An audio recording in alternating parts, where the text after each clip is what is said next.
Hello friends, परीक्षा crack में आपका स्वागत है। फ्रेंड्स, हम लोग यहाँ कर रहे हैं एसएससी सीजीएल टीयर फर्स्ट 2025 के लिए मैथ्स के प्रैक्टिस सेट। और आज का प्रैक्टिस सेट हमारा 11 हैगा। इससे पहले मैंने आपको 10 प्रैक्टिस सेट करा दिए हैं। अगर आपने ये नहीं देखे तो इन्हें भी आप एक बार देख लें। और आज हम करेंगे 12 सितंबर 2024 की शिफ्ट सेकंड के मैथ के क्वेश्चंस, जो कि आपके एसएससी सीजीएल के एग्जाम में आए हुए हैंगे। तो शुरू करते हैं अपनी क्लास शुरू करने से पहले मेरे भाई, आपसे रिक्वेस्ट है कि अगर आप हमारे चैनल पर नए हैं तो प्लीज एक बार क्लास को लाइक कर लें और चैनल को सब्सक्राइब भी कर लें। तो शुरू करते हैं क्लास।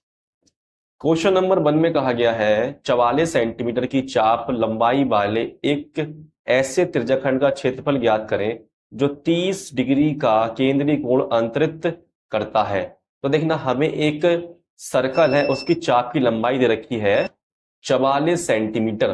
तो चाप की लंबाई निकालने का फॉर्मूला क्या होता है? ये होता है आपका 2 पाई r थीटा बटे 360। ये हमें कितना दे रखा है? 44 सेंटीमीटर। तो यहां हम वैल्यू पुट करेंगे, 2 × पाई की वैल्यू होती है 22/7 और आर हमें निकालना है। थीटा दे रखा है हमें 30 डिग्री, बटे में आपका 360 डिग्री है, बराबर 44। इसे काट देंगे हर, तो आपका आएगा 3 × 3 3 दूनी 6।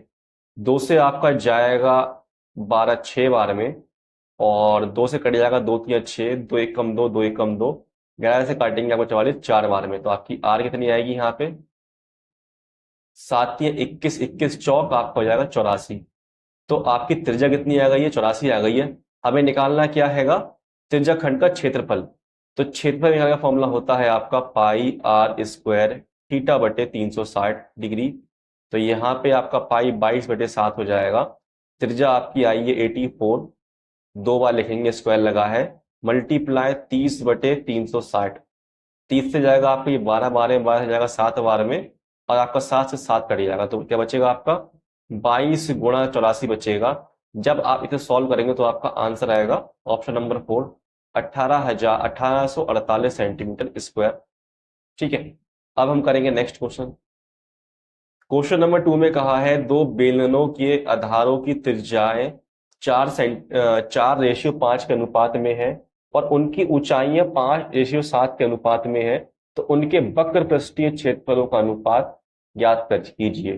तो देखना, यहाँ पे एक सिलेंडर हैगा, उसकी हमें दे रखी रेडियस रेशियो में और दे रखी ऊंचाई। हमें निकालना क्या? हमें निकालना है कर्व्ड सरफेस एरिया। तो कर्व सरफेस एरिया का फॉर्मूला क्या होता हैगा? 2 पाई r h। ठीक है, रेशियो निकालना है ना, तो लिख देंगे इस तरीके से। तो 2 पाई से आपका 2 पाई कटेगा, कट जाएगा, बचेगा आपका आर। आर और एच, आर कितना आपका यहाँ पे 4 है फर्स्ट वाले का, और एच कितना है? 5 है। ऐसे ही नीचे आपका ये 5 हैगा त्रिज्या, और यहाँ पे आपका 7 है। तो 5 से 5 कट जाएगा, तो आपका आंसर क्या आएगा? 4/7। इसे लिख देंगे रेशियो में 4:7। ऑप्शन नंबर आपका डी हो जाएगा 4 वाला। अब हम करेंगे नेक्स्ट क्वेश्चन। क्वेश्चन नंबर 3 में कहा गया है एक वस्तु का अंकित मूल्य 1800 था और इसे 15% की छूट पर बेचा गया, तो रुपए में छूट ज्ञात करें। तो 180 रुपए का अंकित मूल्य है, छूट 15% की है, तो ये कितनी होगी आपकी? तो यहां से आपका जाएगा 5 × 15, 5 दूनी 10, 2 × 18, ये हो जाएगा 9 × 27। 27 ऑप्शन नंबर 1। नेक्स्ट क्वेश्चन करेंगे अब।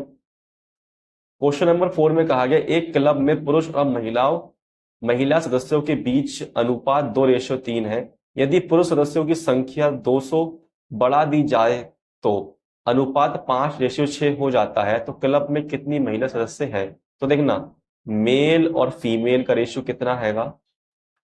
2:3 है। अगर इसमें 200 बढ़ा देते तो कितना बन जाता है? 5:6 बन जाता है। तो यहाँ पे कौन बढ़ रहे हैं? पुरुष बढ़ रहे हैं ना। तो मेल बढ़ रहे हैं, फीमेल तो सेम रहेंगी। तो यहाँ पे फीमेल 6 है, तो यहाँ पे भी 6 बना लो। तो करेंगे 2 से मल्टीप्लाई, तो बन जाएगा आपका 2 2 जा 4 और 2 3 जा 6। ठीक है, तो देखना, पहले यहाँ पे मेल जो थे 4 थे, अब 5 हो गए। कितने बढ़ रहे हैं? 1 बढ़ रहे हैं। लेकिन क्वेश्चन बोला गया है हमसे कितना कि 200 बड़े हैं, तो ये 1 से आपका 200 गुना ज्यादा हैगा। तो हमें निकालना है कितनी महिलाएं हैं। तो महिलाएं 6 हैं आपकी। 6 में कर दो इस 200 की गुणा, तो आपका आ जाएगा 6 दूनी 12, 1200, जो कि आपका ऑप्शन नंबर यहाँ पे 3 हैगा। अब करेंगे नेक्स्ट क्वेश्चन। क्वेश्चन नंबर 5 में कहा गया यदि 7 tan θ = 3 है तो इसका मान ज्ञात कीजिए। तो देखना, tan θ, ये आपका 7 उठ के नीचे आ जाएगा, यहाँ पे बन जाएगा 3/7। तो tan होता है आपका लंब बटा आधार होता है, और हमें लंब और आधार ही चाहिए, ठीक है, क्योंकि साइन की वैल्यू होती है लंब बटा कर्ण और कॉस की वैल्यू होती है आधार बटा कर्ण। तो कर्ण तो कर्ण से कट जाएगा, ठीक है, इस वजह से हम नहीं लिखेंगे। तो 7 मल्टीप्लाई लंब लिखेंगे, लंब कितना है 3, प्लस 5 गुणा आधार कितना है आपका 7। यहाँ पे भी लिखेंगे 7 गुणा 3 माइनस 2 गुणा 7। तो ये बन जाएगा आपका 7×3=21 प्लस 5×7=35, नीचे आएगा 7×3=21 माइनस 2×7=14। ऊपर बन जाएगा आपका 6×5=56, नीचे आएगा आपका 7। 7 से जाएगा 56 8 बार में, जो कि आपका ऑप्शन नंबर 2 है। अब करेंगे नेक्स्ट क्वेश्चन। क्वेश्चन नंबर 6 में कहा गया है त्रिभुज DEF में एंगल D का समद्विभाजक भुजा EF को बिंदु N पर प्रतिच्छेद करता है। यदि DE बराबर 36 सेंटीमीटर, DF बराबर 40 सेंटीमीटर और EF बराबर 38 सेंटीमीटर है तो NF की लंबाई सेंटीमीटर में ज्ञात करें। तो देखना, सबसे पहले बना लो आप फिगर। तो यहां बना लेंगे हम ट्राइंगल DEF, और कहा गया जो एंगल D का समद्विभाजक EF को N बिंदु पर प्रतिच्छेद करता है, इस तरीके से, ठीक है, इस तरीके से N बिंदु पे। हमसे बोला गया DE 36 है और EF आपका 40 है, DF 40 है, और ये पूरा EF कितना हैगा 38 हैगा। तो हमें NF निकालना है। हम मान लेते हैं NF आपका कितना है X है, अब पूरा EF कितना 38 है, तो 38 में से कर देंगे वाला पार्ट माइनस, तो आपका आएगा EN, ठीक है। देख रहे कैसे करेंगे यहाँ पे, तो आपका 36 जो हैगा वो बटे 40 बन जाएगा, 36 बटे 40 जाएगा, मतलब इनका रेशियो बराबर होगा। ऐसे ही आपका 38 माइनस एक्स बटे एक्स बन जाएगा, और इसे कर दो आप सॉल्व, क्रॉस मल्टीप्लाई।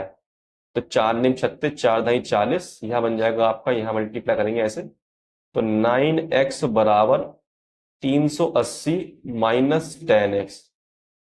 10x उठ के यहाँ जाएगा तो आपका प्लस का हो जाएगा, बन जाएगा आपका 19x, और 380 19 से जाएगा आपका 38 दो बार में, तो आपका x आ जाएगा 38, ठीक है। हमें निकालना था NF, NF को हमने x माना था, x आ गया है 20। अब करेंगे नेक्स्ट क्वेश्चन। क्वेश्चन नंबर 7 में कहा गया है यदि m प्लस n 24 है तो m-16 cube plus n-8 cube का मान क्या है। तो देखना, सबसे पहले हमें यहाँ पे सोचना पड़ेगा कि हम यहाँ पे m और n की वैल्यू क्या रखें। तो अगर मैं यहाँ पे आपकी m की वैल्यू रखूंगा यहाँ पे 18 और n की वैल्यू रखूंगा 6, तो बन जाएगा 24, ठीक है। और यहाँ पे रखूंगा 18 माइनस 16 क्यूब प्लस यहाँ रखूंगा 6 माइनस 8 क्यूब, बन जाएगा इस तरीके से।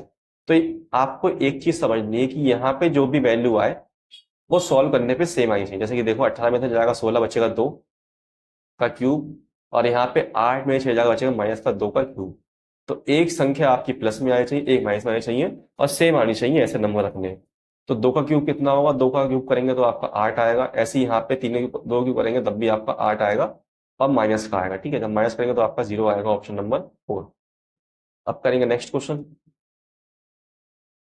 क्वेश्चन नंबर 8 में कहा गया निम्नलिखित समीकरण के लिए ए और बी के मान क्या है जिसके अपरिमित रूप से अनेक हल हो।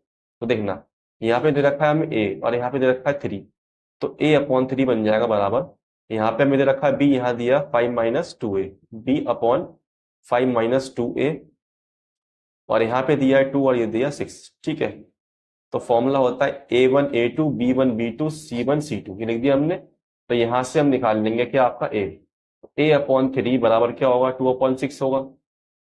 दिस जाएगा 6 2 टाइम में, और 2 से कट जाएगा आपका ये 2 1 टाइम में, तो a आपका आ जाएगा 1। तो देखो a1 किस में है, एक तो आपका देखो माइनस का बना है, ये माइनस का बना है, ये तो ऑप्शन होंगे नहीं आपके बच्चा, ये दो ऑप्शन इसमें भी बना है, इसमें भी बना है, तो हमें बी भी निकालना पड़ेगा। तो अगर आप ध्यान देखेंगे तो यहाँ पे साइन माइनस का लगा है, तो ये आपका पूरा माइनस का है, ठीक है।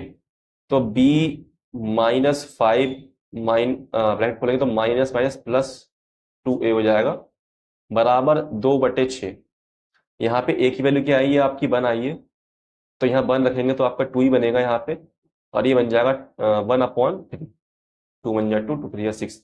तो यहाँ पे आपका -3 आएगा, घट जाएगा तो आपका बन जाएगा b बराबर -1। ठीक है, तो a बराबर 1 और b बराबर -1 यहाँ पे आपके ऑप्शन नंबर 1 में है। अब करेंगे नेक्स्ट क्वेश्चन। क्वेश्चन नंबर 9 में कहा गया एक व्यक्ति ने साधारण ब्याज पर कुछ धन उधार लिया। 4 वर्षों के बाद उसने ऋणदाता को धन का 9/5 भाग वापस किया। ब्याज की दर कितनी थी? तो देखो, 9/5 उन्होंने वापस किया है, तो 5 क्या है? इसका मूलधन है, जिसे हम बोलते हैं प्रिंसिपल। और जो आपका 9 दे रखा है ये आपका क्या? मिश्र धन, जिसे हम बोलते हैं आपका अमाउंट। ठीक है, इसमें एसआई कितना होगा? तो एसआई निकालने के लिए 9 में से करेंगे 5 माइनस, तो आपका आएगा 4। तो 4 आपका ब्याज है, 5 रुपए में दे रहा है, तो कितना परसेंट दे रहा है ब्याज? 4, 5 दूनी 10, तो हो जाएगा 4 दूनी 8, 80% दे रहा है। लेकिन ये 4 वर्ष का है, तो एक वर्ष में कितना होगा? 40, तो 80% को 4 से भाग करेंगे तो आपका आएगा 20%। Option number 2। अब करेंगे नेक्स्ट क्वेश्चन। क्वेश्चन नंबर 10 में कहा गया निम्नलिखित पाई चार्ट एक विद्यार्थी के द्वारा एक दिन विभिन्न विषयों में अध्ययन में दिए गए समय को दर्शाता है। पाई चार्ट का अध्ययन करें और प्रश्न का उत्तर दें। तो देखना, क्वेश्चन में पूछा गया है यदि विद्यार्थी अंग्रेजी में 3 घंटे पढ़ता है तो वह गणित में कितने घंटे पढ़ता है। तो अगर हम यहां देखें तो अंग्रेजी में पाई चार्ट में 15% पड़ रहा है, जो कि आपका 3 घंटे के बराबर है। तो मान लेता हूँ टोटल टाइम है वो आपका एक्स है, एक्स में से 15% पड़ता है, जो कि आपका 3 घंटे के बराबर है। तो यहाँ पे आपका टोटल समय कितना आएगा? 5 × 3 = 15, 5 दूनी 10, 3 से 3 कट जाएगा, तो आपका एक्स आएगा 20। तो 20 घंटे जो है कुल समय है। तो उसमें से कहा गया है गणित में कितने घंटे पढ़ता है। तो गणित में पढ़ता है 35%, इसका निकाल देंगे 35%। तो यहां से आपका आ जाएगा 2 पंजे 10, 2 सत्ते 14, 7 घंटे। ठीक है, ये ऑप्शन आप गलत लग गए हैंगे, तो 7 घंटे इसका आंसर होगा। अब हम करेंगे नेक्स्ट क्वेश्चन। क्वेश्चन नंबर 11 में कहा गया निम्नलिखित को हल कीजिए। तो इसे करेंगे सॉल्व।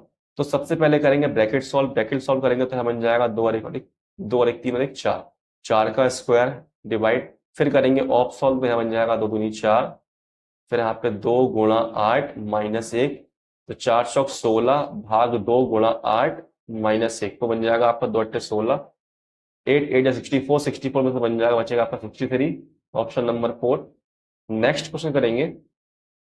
क्वेश्चन नंबर 12 में कहा गया है दिया गया पाई चार्ट किसी कंपनी के 20,000 कर्मचारियों का निश्चित बंटन दर्शाता है।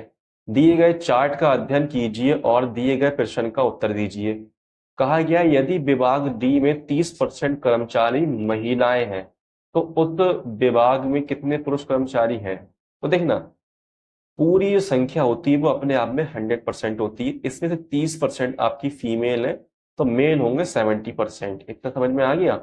अब देखो सब लोग कितने हैं? 20,000 हैंगे टोटल सभी लोग। उसमें से डी में कितने लोग काम कर रहे हैं? तो डी में आपके काम कर रहे हैं यहाँ पे बी सी डी 30%, इसका निकाल लो 30%। ठीक है, लेकिन हमें निकालना है कि आप मेल निकाल लें, तो मेल आपके 70% है, इसका भी निकाल लेंगे 70%। तो आपका 1 2 3 4, 1 2 3 4, 2 3 6, 6 42, तो आपका आंसर आएगा 42,000, सॉरी 4200, 2 जीरो बचे, जो कि आपका ऑप्शन नंबर 1 हैगा। तो उस वाले क्वेश्चन में आपके ये वाले ऑप्शन लग गए थे, देखना, इस वजह से आपका गलत है। ठीक है, अब करेंगे नेक्स्ट क्वेश्चन। क्वेश्चन नंबर 13 में कहा गया दो पाइप ए और बी एक टैंक को क्रमशः 48 मिनट 66 मिनट में भर सकते हैं। यदि दोनों पाइप एक साथ खोले जाते जाएं तो कितने मिनट बाद पाइप बी को बंद कर देना चाहिए ताकि टैंक 32 मिनट में भर जाए। तो देखना, एक पाइप है आपका ए, ये 48 मिनट में भरता हैगा, बी पाइप भरता हैगा 66 मिनट में। तो इसका लेंगे हम एलसीएम, जो कि क्या आएगा? टोटल क्षमता आएगी टैंक की। तो यहां से जब एलसीएम लेंगे 48 46 का, तो 6 से काट दो, 6 8 48, 6 कम 6, 6 कम 6 से काट दो 8 से, 8 कम 8 गया 11 से, तो 6 8 48, 11 से बड़ा करेंगे तो आपका एलसीएम आ जाएगा 528। ठीक है, जब आप भाग करेंगे 48 से 528 को, तो जाएगा आपका 48 से 48, 48 से 48 जाएगा बार में 66 हो जाएगा आपका 7 6 4 6 24, 8 6 48, 8 टाइम में जाएगा। तो देखना 32 मिनट में भरता हैगा, तो ए 32 मिनट में कितना भर देगा? तो एक ही मतलब गुणा करेंगे एफिशिएंसी से 32 की, तो क्या आ जाएगा आपका 11 दूनी 22, हासिल 2 11 33 और 2 35, तो 352 भर देगा। कितना बचेगा आपका? ये बचेगा आपका 6 7 1 176 बचेगा। तो इसे भरना 8 को, तो 8 कितने टाइम में भरेगा? तो 8 भरेगा 8 दूनी 16 8 दूनी 16, तो 22 मिनट इसका आएगा आंसर, ऑप्शन नंबर 1। अब करेंगे नेक्स्ट क्वेश्चन। क्वेश्चन नंबर 14 में कहा गया निम्न को हल कीजिए, तो हल करना है इसके लिए। तो इसे कर दो आप यहाँ पे मल्टीप्लाई, तो बन जाएगा 1 square minus cos square theta. ऊपर आपका बन जाएगा क्रॉस मल्टीप्लाई होगा, यहाँ पे इसकी यहाँ मल्टीप्लाई होगी, तो 1 plus cos theta 1 minus cos theta. तो यहाँ से कट जाएगा तो बन जाएगा आपका 1 1 2 2 upon 1 minus cos square theta होता है आपका साइन स्क्वायर थीटा, और साइन का उल्टा क्या होता है? साइन का उल्टा आपका होता है कॉसेक। तो ये बन जाएगा कॉसेक थीटा, जो कि आपका ऑप्शन नंबर 1 आएगा। नेक्स्ट क्वेश्चन करेंगे। क्वेश्चन में कहा गया है 15 में, यदि कॉट की पावर 4, इसे मान लो theta minus cot square theta equal 1 है, तो ये हमें निकालना है। तो देखना कॉट की power 4 theta minus cot square theta equal हो गया 1। फिर यहाँ पे कॉट 4 थीटा उठ के ये उस साइड जाएगा, तो हो जाएगा 1 plus cos square theta, sorry cot है वो, कॉस नहीं है, कॉट कॉट स्क्वायर थीटा। ये बन जाएगा आपका कॉस की पावर 4 थीटा बराबर 1 प्लस कॉट स्क्वायर थीटा आपका होता हैगा सेक स्क्वायर थीटा। यही होता है ना? 1 मिनट 1 मिनट 1 मिनट, यही होता है कि नहीं होता है? तो इसे पता लगाने के लिए थोड़ा दिमाग पे जोर देना पड़ेगा।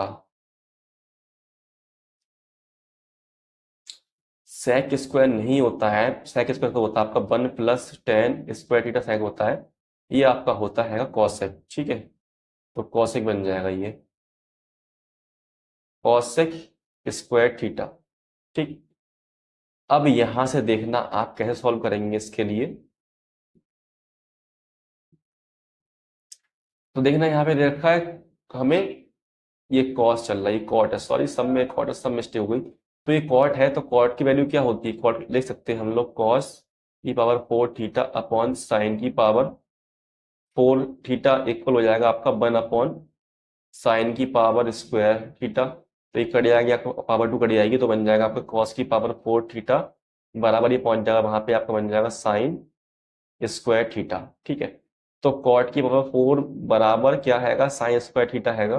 तो यहाँ रख दो अब, यहाँ पे आपका जबकि कॉस की पावर 4 है, तो बन जाएगा sine square theta plus cos square theta, तो यहाँ से आपका 1 आ जाएगा। Sine square theta cos square theta की वैल्यू होती है आपकी 1। अब करेंगे नेक्स्ट क्वेश्चन। क्वेश्चन नंबर 16 में कहा गया एक बगीचे में पहले वर्ष गुलबहार के 16 पौधे हैं, प्रत्येक वर्ष माली गुलबहार के 3 नए पौधे उगाता है। बगीचे में पहले वर्ष चमेली के भी 26 पौधे हैं, जिसमें से प्रत्येक वर्ष 2 पौधे खत्म हो जाते हैं। पहले वर्ष के बाद कितने वर्ष में गुलबहार के पौधों की संख्या चमेली के पौधों की संख्या के बराबर हो जाएगी? तो देखना पहले वर्ष में क्या है, 6 पौधे हैं गुलबहार के, अब 3 नए लगाता है, तो कितने हो जाएंगे? 6 और 3 9, चमेली के 2 कम होंगे, तो 26 में तो हो जाएगा बचेगा 24। ये पहले वर्ष की बात है। दूसरे वर्ष में क्या होगा? फिर वो 3 पौधे और लगाएगा यहाँ पे, तो हो जाएंगे 12 पौधे, ठीक है, गुलबहार के, और चमेली में से 2 कम होंगे, तो कितना बच जाएगा आपका 22। तीसरे वर्ष में फिर ऐसे ही होगा, ये 2 3 पौधे यहाँ लगाएगा तो 15 हो जाएगा, 2 कम हो जाएंगे तो बचेंगे आपके 20। फिर अगली बार फिर ऐसे ही होगा, चौथे वर्ष में 3 ये लगाएगा 18, और 2 यहाँ कम हो जाएंगे 18, तो 4 वर्ष के बाद दोनों बराबर होंगे, ऑप्शन नंबर 2। अब हम करेंगे नेक्स्ट क्वेश्चन। क्वेश्चन नंबर 17 में कहा गया दिया गया पाई चार्ट एक विशेष वर्ष के दौरान विभिन्न खेलों पर राज्य सरकार द्वारा किए गए व्यय को दर्शाता है। क्वेश्चन में कहा गया यदि टेनिस और फुटबॉल पर खर्च की गई कुल राशि 1,45,000 रुपए है, तो दिए गए सभी खेलों पर खर्च की गई कुल राशि रुपए में कितनी है? तो देखना टेनिस और फुटबॉल, टेनिस आपका यहाँ पे, फुटबॉल है यहाँ पे, तो कुल कितनी राशि खर्च कर रहा है यहाँ पे? 29%, जो कि आपका 1,45,000 के बराबर है।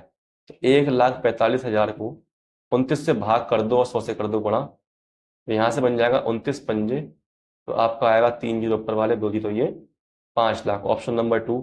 नेक्स्ट क्वेश्चन करेंगे। क्वेश्चन नंबर 18 में कहा गया है, सिद्धि अपने स्कूटर को 24,318 में बेचकर बिक्रय मूल्य के 1/6 भाग के बराबर लाभ अर्जित करती है, उसका लाभ प्रतिशत ज्ञात कीजिए। मैंने ये क्वेश्चन आपको 2 बार करा दिया है पहले भी।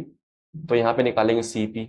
सीपी में क्या होगा, 6 में से जाएगा 1 बचेगा आपका 5, लाभ 1 का हो रहा है, तो ये किसके बराबर होगा आपका, 20% के बराबर होगा, ऑप्शन नंबर 4। अब करेंगे नेक्स्ट क्वेश्चन। क्वेश्चन नंबर 19 में कहा गया, प्रथम 46 प्राकृतिक संख्याओं के वर्गों का औसत ज्ञात कीजिए।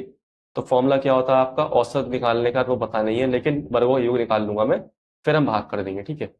तो n+1 मल्टीप्लाई 2n+1 अपॉन 6 ये फॉर्मूला होता है।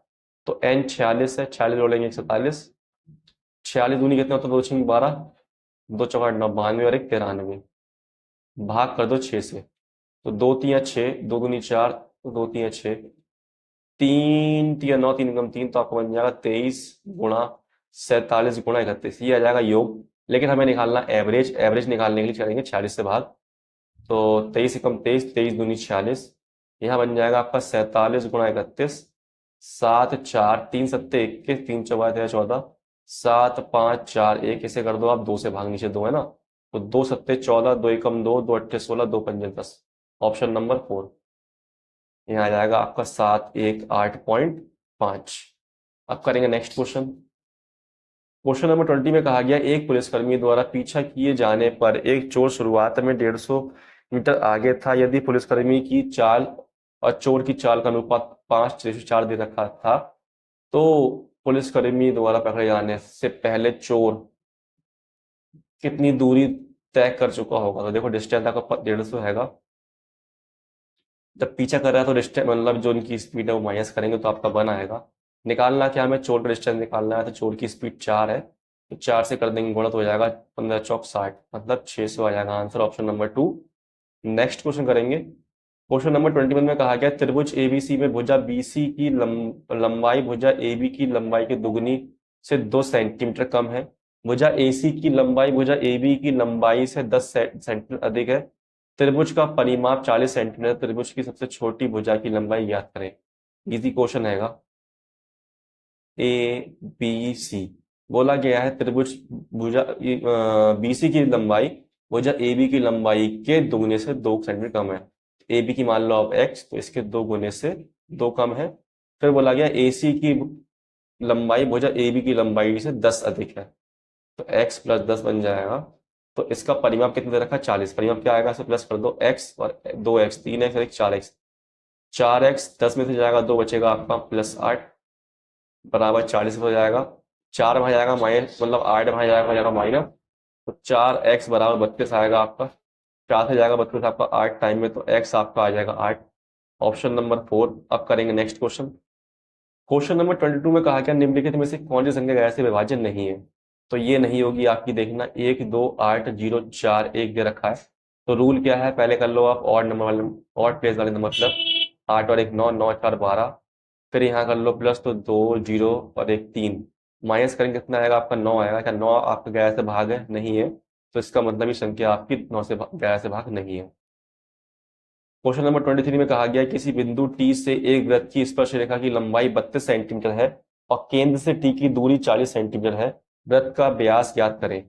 तो देखना, एक आपका वृत्त हैगा, इसकी स्पर्श रेखा की लंबाई कितनी है, 32 सेंटीमीटर है, और केंद्र से टी की दूरी, जो टी बिंदु है ना बाहर है, केंद्र से टी की दूरी कितनी है, 40 सेंटीमीटर है। तो हमें निकालना है इसका व्यास का, निकालो त्रिज्या कितनी होगी। तो इसमें लगाएंगे हम पाइथागोरस थ्योरम, ठीक है, क्योंकि यहाँ बनता है 90 डिग्री का एंगल। तो 40 का स्क्वायर हो जाएगा आपका 1600, 32 का स्क्वायर होगा आपका 1024, तो यहाँ से आपका आएगा 6 और 9 हो जाएगा 7, यहाँ आएगा 5, 576, 576 होता है आपका 24 का स्क्वायर। हमें निकालना क्या, ब्यास, तो त्रिज्या आपकी 24 आ गई है। 24 गुणा 2 करेंगे तो आपका आ जाएगा 48, जो कि आपका ऑप्शन नंबर बनेगा। क्वेश्चन नंबर करेंगे 24। 24 में कहा गया, एक आदमी प्रत्येक माह 20 केजी चावल और 8 केजी गेहूं का उपयोग करता है। चावल का मूल्य गेहूं के मूल्य का 20% है, जिसके परिणाम स्वरूप चावल और गेहूं को मिलाकर प्रति माह कुल 300 रुपए का व्यय होता है। यदि गेहूं के मूल्य में 20% की वृद्धि हो जाती है तो 300 रुपए के समान व्यय को बनाए रखने के लिए चावल के उपयोग में कितने प्रतिशत की कमी करनी चाहिए करने की आवश्यकता है। ठीक है, मान लें कि चावल का मूल्य और गेहूं का उपभोग स्थिर है। तो सबसे पहले बोला गया है कि 20 केजी चावल और 8 केजी गेहूं खाता है, जो कि 300 रुपए के हैं। लेकिन बोला गया है चावल का मूल्य जो है गेहूं के मूल्य का 20% है। तो 20% का फ्रैक्शन होता है आपका 1/5। तो बोला गया है चावल का मूल्य गेहूं के मूल्य का 20% है। तो ऊपर क्या आएगा आपका, चावल का मूल्य आएगा, नीचे क्या आएगा आपका, गेहूं का मूल्य आएगा। ठीक है, जिसका बोला गया वो ऊपर वाला आता है। ठीक है, तो यहां से 20 केजी खाता है, 20 केजी चावल खाता है। चावल कितने का, 1 रुपए का है, तो मान लेंगे 1x, तो बन जाएगा आपका x। और ऐसे ही ये 8 केजी खाता है गेहूं, एक कितने का है, 5x मान लेंगे ना, क्योंकि रेशियो में जाएगा ना। तो एक आपका 5x का आया है। सब मिलाए कितना है, 300 रुपये खर्च हो रहा है, तो यहाँ से निकाल लेंगे x की वैल्यू। तो 20x प्लस 8×5 = 40x बराबर 300।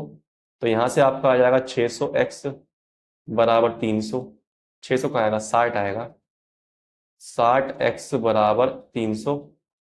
तो 0 0 कट जाएगा, 6 से जाएगा आपका 30, 3 5 बार में 6×5 = 30। तो x आपका 5 आ गया। तो यहाँ से वैल्यू कितनी आएगी, 5, और यहाँ से आएगी 25। ठीक है, गुणा कर देंगे ना, क्योंकि हमने x माना था। तो अब पूछा गया है कि सबसे निकाल लो कि चावल कितने रुपए के हैं आपके, चावल कितने रुपए किलो है। तो देखो सबसे पहले देखना, यहाँ पे 5 है, यहाँ पे 5 आया हमें। तो 20 केजी चावल खाता है, 20 केजी। तो 20 में करेंगे 5 में कितना हो जाएगा आपका, 100 रुपये हो जाएगा। ऐसे ही 8 केजी गेहूं खाता है, तो 8 केजी कितना है, 25। तो 25 अट्ठे 200। तो ये आ गया आपका चावल का रेट, ये आ गया गेहूं का रेट। ठीक है, जो वो खर्च करता है, 1 केजी का नहीं है, ये 20 केजी का और 8 केजी का है। ठीक है, कहा गया है 300 रुपए के बेस सामान रखने के लिए चावल का उपयोग कितने पैसे की कमी करनी चाहिए। तो 20% वृद्धि करता है गेहूं में, तो गेहूं 200 रुपए की है, अगर 20% वृद्धि करता है रेट में, तो कितना हो जाएगा आपका, 120%। जब आप निकालेंगे तो आपका आएगा 240। तो 240 हो जाएंगे किसके, आपके गेहूं के। तो चावल में कितने खर्च करे कि 300 रुपये खर्चा हो, तो 60 रुपये खर्च करेगा, तभी 300 रुपये होंगे। 240 60 300। तो यहाँ पे कितनी कमी करी है इनने, 40 कमी करी है। किसके रिस्पेक्ट में करिए, 100 के रिस्पेक्ट में करिए। तो यहाँ से बन जाएगा आपका आंसर क्या, 40%। Option number 3। नेक्स्ट क्वेश्चन करेंगे। क्वेश्चन नंबर 25 में कहा गया, दी गई तालिका 6 महीने की अवधि के लिए किसी कंपनी द्वारा लोहे की छड़ों के उत्पादन को दर्शाती है। तालिका का अध्ययन कीजिए और निम्नलिखित प्रश्न का उत्तर दीजिए। कहा गया सर्वाधिक उत्पादन वाले महीने और न्यूनतम उत्पादन वाले महीने का अनुपात कितना है। तो सर्वाधिक कहाँ है आपका, 108 है। न्यूनतम कहाँ है आपका, 45 है। इसका रेशियो क्या आएगा आपका, 9 से काट दो, 9 कम 9, 9 दूनी 18, 9 पंजे 45। तो ऑप्शन आएगा 4। तो देखना यहाँ पर हमने पूरे 25 प्रश्न कर लिए हैं। तो अगर आपको क्लास पसंद आई हो और क्वेश्चन समझ में आए हो मेरे भाई, तो आपसे रिक्वेस्ट है कि प्लीज एक बार क्लास को लाइक कर लें और चैनल को सब्सक्राइब भी कर लें। ठीक है, अब हम मिलते हैं अपनी नेक्स्ट क्लास में, तब तक के लिए धन्यवाद, बाय, अपना ख्याल रखना।